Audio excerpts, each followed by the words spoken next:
Now I would like to change tack again, and we're going to look at one of the core ways in which international offices and international operators can actually reduce their emissions practically while still maintaining their business. And of course, in the current climate with the COVID-19 situation, the next topic of virtual recruitment and virtual engagement with students and partners overseas is even more topical.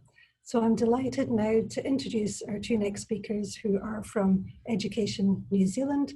And we have Dan Smidt, who is the Director of Channel Services and Partnerships, and Euan Howden, who is Director of Marketing Platforms and Campaigns, who are going to share with us their insights from their leading work in this field. It's a pleasure to be here, and it's Euan. Thank you. Yes, and good afternoon from Wellington, everyone. I'll start today's presentation. Really nice to speak to you all today. Myself and Euan will be talking about digital first attraction and marketing. First, a little bit about Education New Zealand. Obviously, many of you in New Zealand will be aware, but just for our international colleagues, Education New Zealand is a Crown agency responsible for creating a thriving and globally connected New Zealand through world-class international education. We do this in a number of ways. We foster international awareness and demand for a distinctly New Zealand way of learning and problem solving. In addition to that, we target, filter and support high-value, high-quality prospects through the immigration journey. And we also work with a range of industry, government, and other partners to ensure international students have an excellent experience and ultimately become advocates for New Zealand. We speak to a global audience. Education New Zealand has 15 focus countries, and we have staff permanently placed in many of those countries. However, our digital marketing systems allow us to deliver our brand experience and engage with audience right across the globe. And we're becoming more and more targeted in our definition of what the right student is as our role as an agency continues to evolve. And this targeting is really quite relevant to the conference today, as our global research consistently demonstrates that our intended audience has quite a clear and emerging set of values that are increasingly influential when they make their decisions as to where to study. We know that much of our target audience considers a country's commitment to sustainable practices when they make their decision as to where to target. And one of the reasons much of our audience does want to study in New Zealand, because they value the future between kaitiaki, a genuine care for people in place, not just now but for future generations, i.e. sustainability, and ingenuity. So our research makes us increasingly aware that Generation Z fear for the future of the planet. They value their education, they worry about their future careers, and they want to make the world a better place. They are looking to create their own path and make their own impact in the world. And they want to make a positive, lasting contribution and use their knowledge and smart thinking for doing so. So they are focused on their future, but they also focus on the future of the planet and are motivated by outcomes and results. We know that New Zealand is a long plane ride from just about anywhere. And we also know that many students will take this as a consideration factor where they're deciding where to study. And we need to be aware of that, and we need to confront that. So moving forward, we will need to outline New Zealand's ongoing commitment to sustainable practice and the work we're doing. Still some ways to go there, but we know that we need to address that issue as we continue to promote New Zealand as an international study destination. We also know that the audience we are targeting are constantly changing in their behaviours, and it really evolving at quite a bit of pace. In the past few years, there have been some significant shifts in the way people conduct research and learn about international education. For example, according to CANIE research, in 2013, online communities and social research was the 13th most influential information source. Around about 5 years later, that had come down to second. A general web search is now the most impactful information source for those looking to study overseas. And ISB research has indicated about half of students looking to study in New Zealand consider an institution's website the most influential information source, and has indicated about half of students looking to study in New Zealand consider an institution website the most influential information source. We know that students we are targeting automatically expect quality, informative, engaging, and online content that is tailored to their specific needs and highlights the things that they personally value. COVID-19 has further accelerated and emphasized the need for quality digital engagement with students, particularly given the paucity of other recruitment options at the moment. And the current crisis has really demonstrated to us the value and contribution that digital recruitment can make moving forward. So in order to better align with the needs of our target audience, ENZ has recently rebranded to increase our engagement with them. We thought it'd be useful to quickly show you our brand video in which we look to match our spirited, determined, and pioneering personality with the students we are currently targeting. And although we don't explicitly say it, you will see nods to some of the environmental values that me and Gen X hold. New. It's so much more than just a word. It's what the world needs. Because new is out to shake the world up for the better. New thinks for itself, asks the tough questions, and acts together. New is prepared for today and ready to create tomorrow. New welcomes open minds and offers a different perspective. New is confident, collaborative, creative. New is progressive and never stops learning. New is the dreamers, the campaigners, the innovators, the go-getters, the problem solvers, the new thinkers. I am new. I am new. I am new. I am new. I am new. New is what the world needs. New is a New Zealand education.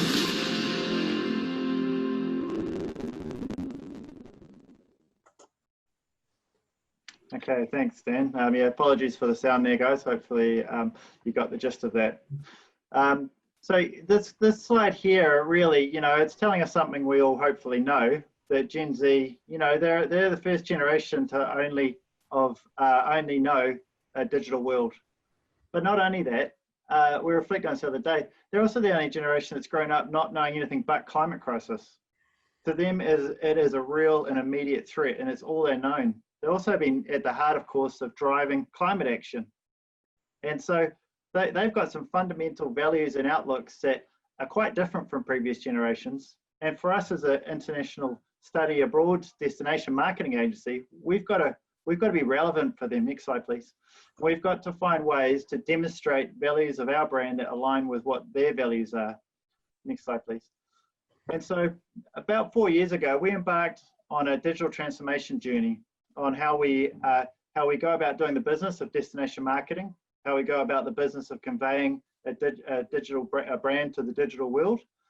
And we've done that through a very smart use of a range of algorithms and a digital ecosystem that spans the entire customer journey, from first consideration when they're dreaming about studying in New Zealand, to hopefully choosing New Zealand, and then whilst they're here studying. And then as they go on into the world to further their careers, we stay in touch with them.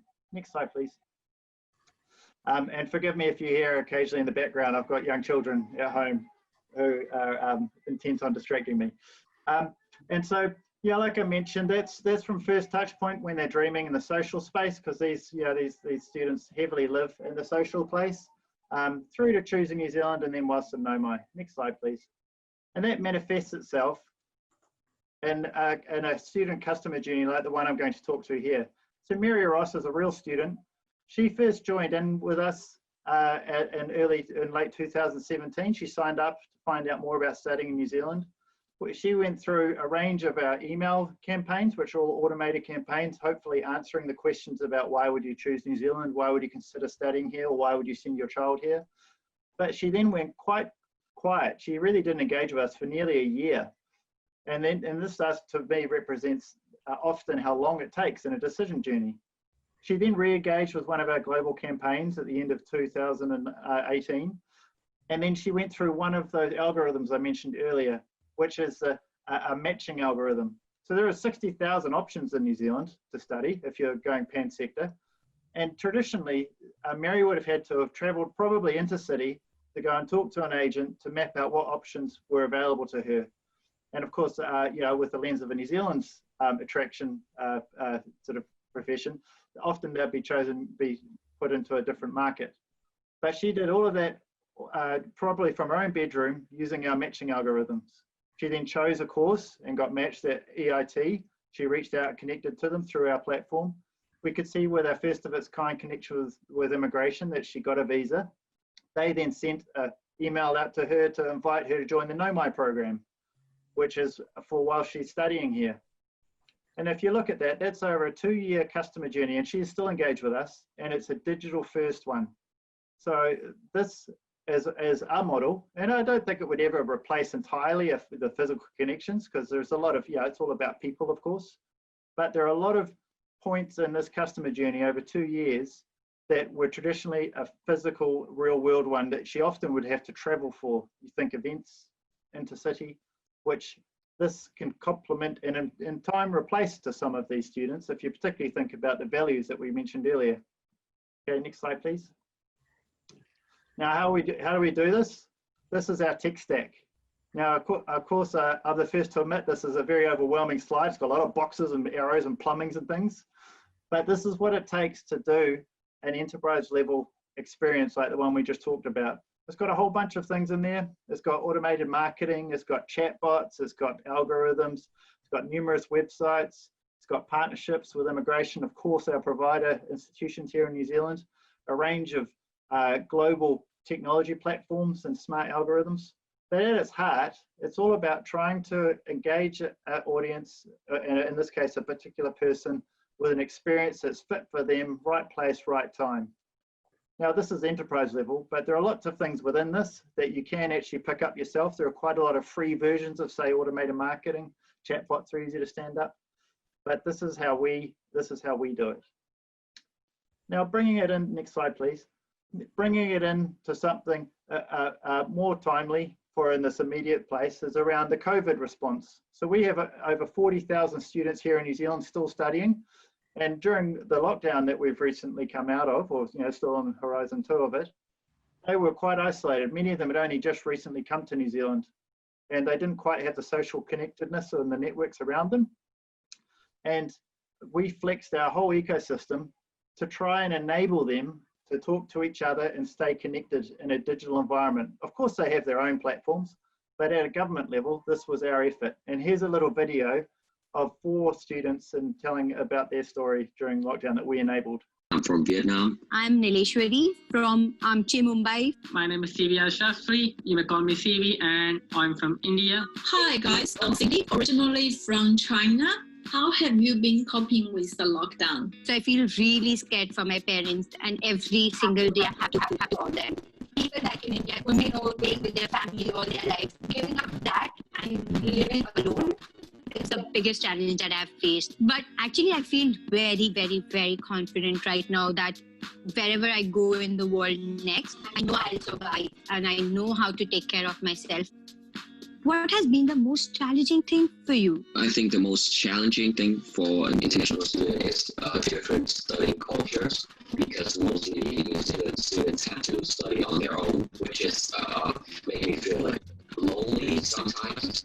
And I really like stuck, but right now I just more adapt to the studying, and I feel more comfortable studying this way because I gain more knowledge. What would your advice be to other international students? So I know all the universities have a lot of resources to help the students, and all of these are free to international students. So I think it's very important to using the resources from the university.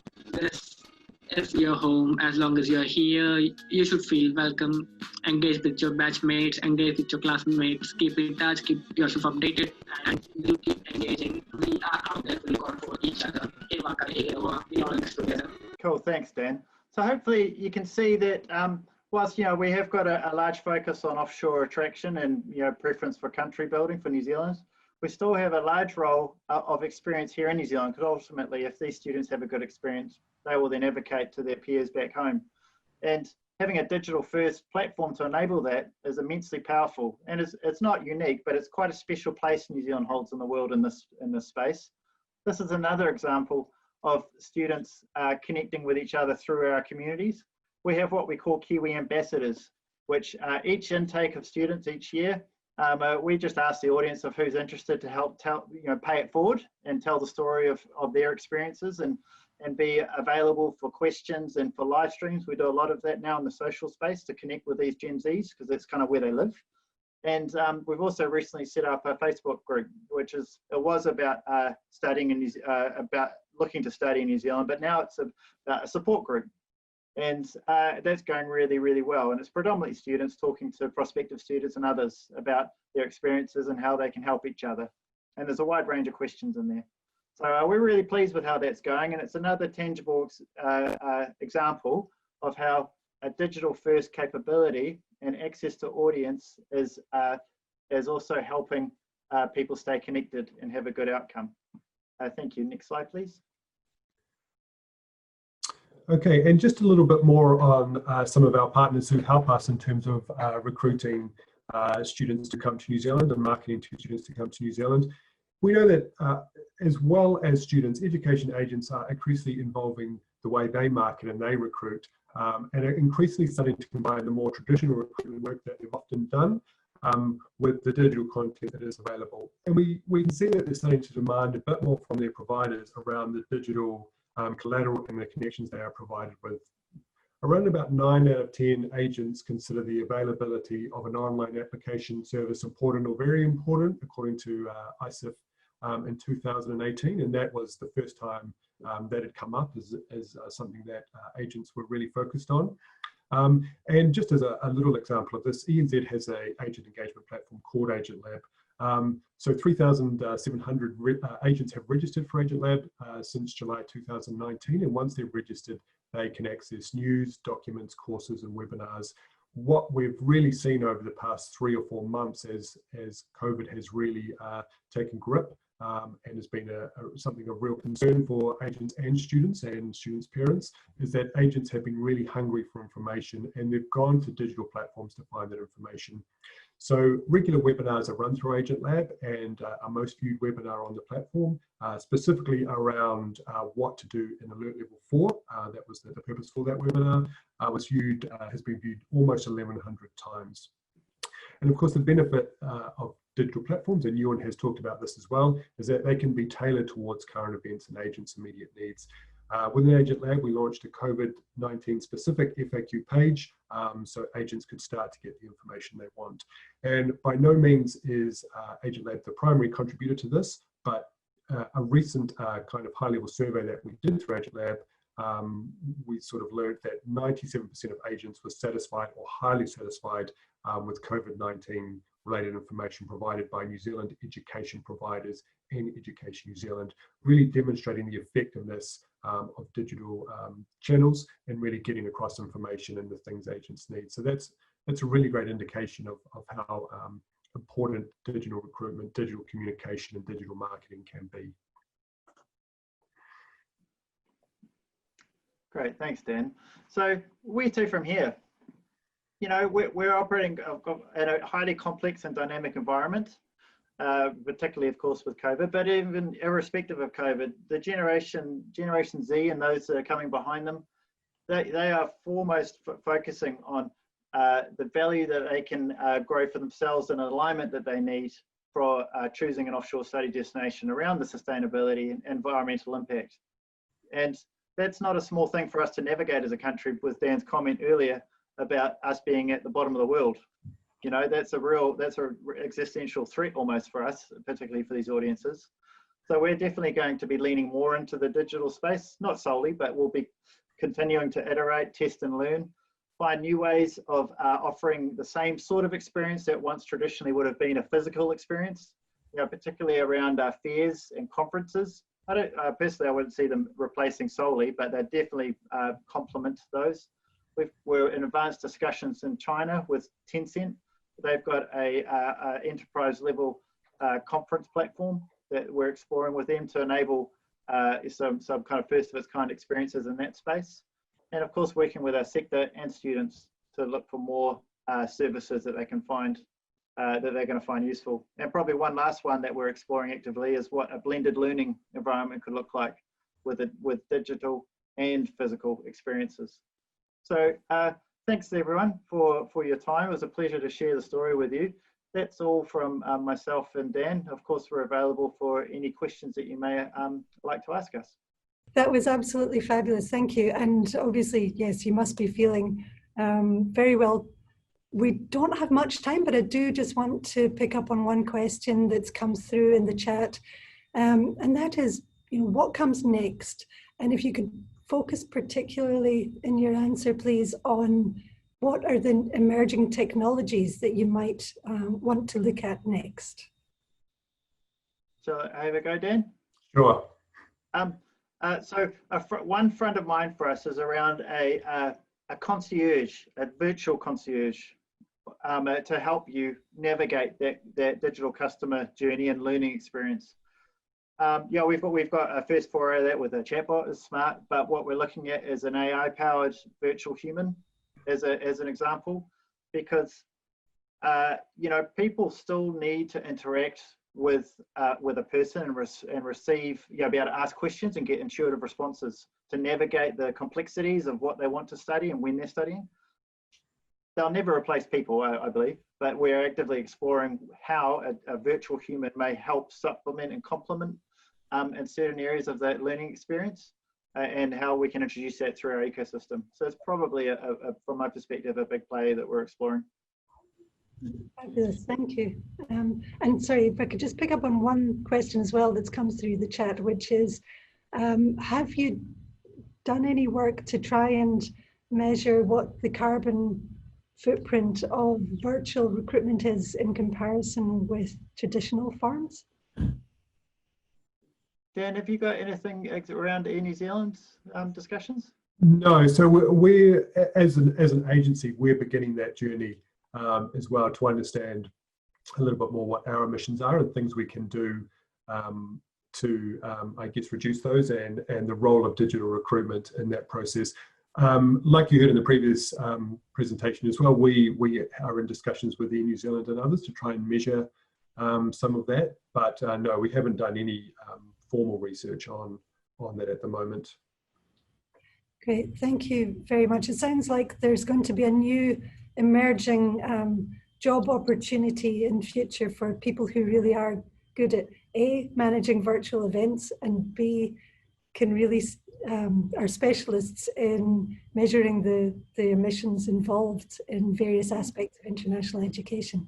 So there you go, top tip for people who want to look at new courses.